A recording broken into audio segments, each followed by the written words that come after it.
Hello friends, എല്ലാവർക്കും സ്വാഗതം പുതിയ വീഡിയോയിലേക്ക്. ഇന്ന് ഞാൻ വന്നിട്ടുള്ളത് വളരെ കുറഞ്ഞ ചേരുവകൾ മാത്രം ഉപയോഗിച്ചിട്ട് എളുപ്പത്തിൽ ഉണ്ടാക്കിയെടുക്കാൻ പറ്റുന്ന നല്ലൊരു സ്നാക്കായിട്ടാണ്.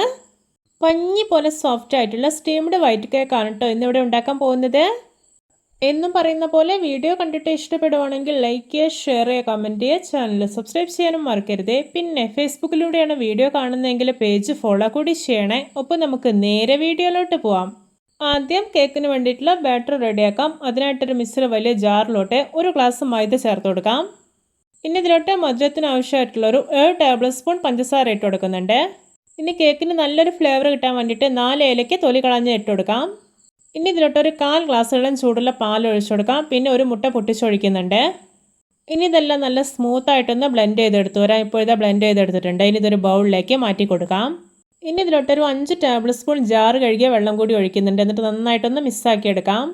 അപ്പോൾ നമ്മുടെയൊക്കെ വീട്ടിൽ എപ്പോഴും ഉണ്ടാകുന്ന വളരെ കുറഞ്ഞ ഇൻഗ്രീഡിയൻസ് മാത്രം ഉപയോഗിച്ചിട്ട് എളുപ്പത്തിൽ ഉണ്ടാക്കിയെടുക്കാൻ പറ്റുന്ന നല്ല പഞ്ഞിക്കെട്ട് പോലെയുള്ള ഒരു കേക്കിൻ്റെ റെസിപ്പിയാണിത്. എല്ലാവരും ഇതുപോലെ ഒന്ന് ഉണ്ടാക്കി നോക്കണേ. ഞാനിത് ഈ ഒരു ബാറ്റർ ഉണ്ടല്ലോ 5 മിനിറ്റോളം നന്നായിട്ട് തന്നെ മിക്സാക്കി എടുത്തിട്ടുണ്ട്. ഇതിൻ്റെ ഒരു കൺസിസ്റ്റൻസി എന്ന് പറയുന്നത് ഓവർ ലൂസായി പോകരുത്, കുറച്ചൊന്ന് തിക്കായിട്ട് തന്നെ ഇരിക്കണം. ഇനി നമുക്കിതൊരു 2 മണിക്കൂർ റെസ്റ്റ് ചെയ്യാൻ വേണ്ടിയിട്ട് അടച്ചു വയ്ക്കാം.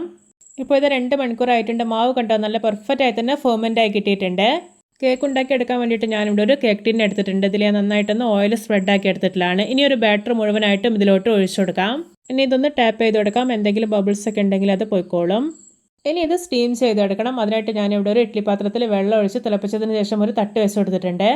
ഇനി ഇതിലോട്ട് കേക്ക് ടിൻ ഇറക്കി വെച്ച് കൊടുക്കാം. എന്നിട്ട് അടയ്ക്കാം. ഇനി ഇതൊരു ഹൈ ഫ്ലെയിമിൽ വെച്ചിട്ട് അരമണിക്കൂറാണ് സ്റ്റീം ചെയ്തെടുക്കേണ്ടത്. ഇപ്പോൾ ഇത് അരമണിക്കൂറായിട്ടുണ്ട്. തുറന്നു നോക്കുകയാണ്. ഇത് നമ്മുടെ രുചികരമായിട്ടുള്ള നല്ല സ്പോഞ്ചി ആയിട്ടുള്ള സ്റ്റീംഡ് വൈറ്റ് കേക്ക് റെഡി. നോക്കിയേ, കാണുമ്പോൾ തന്നെ കൊതി വരുന്നില്ലേ.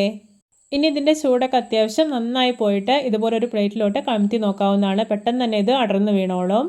ഇത് കണ്ടോ, പഞ്ഞിക്കെട്ട് പോലെയാണ് ഇരിക്കുന്നത്.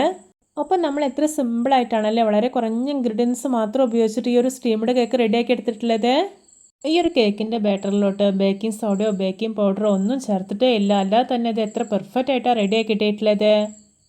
ഒരു തവണ നിങ്ങൾ ഈ കേക്കിൻ്റെ രുചി അറിഞ്ഞാൽ പിന്നെ ഇടയ്ക്കിടയ്ക്ക് ഉണ്ടാക്കും. അത്രയും ടേസ്റ്റിയാണ്. പിന്നെ ഒരു കേക്കിൻ്റെ പ്രത്യേകത എന്താണെന്ന് ചോദിക്കുവാണെങ്കിൽ ഇത് എത്ര സമയം ഇരുന്നാലും ഹാർഡായി പോകത്തേ ഇല്ല. നല്ല സോഫ്റ്റ് ആയിട്ട് തന്നെ ഇരിക്കും.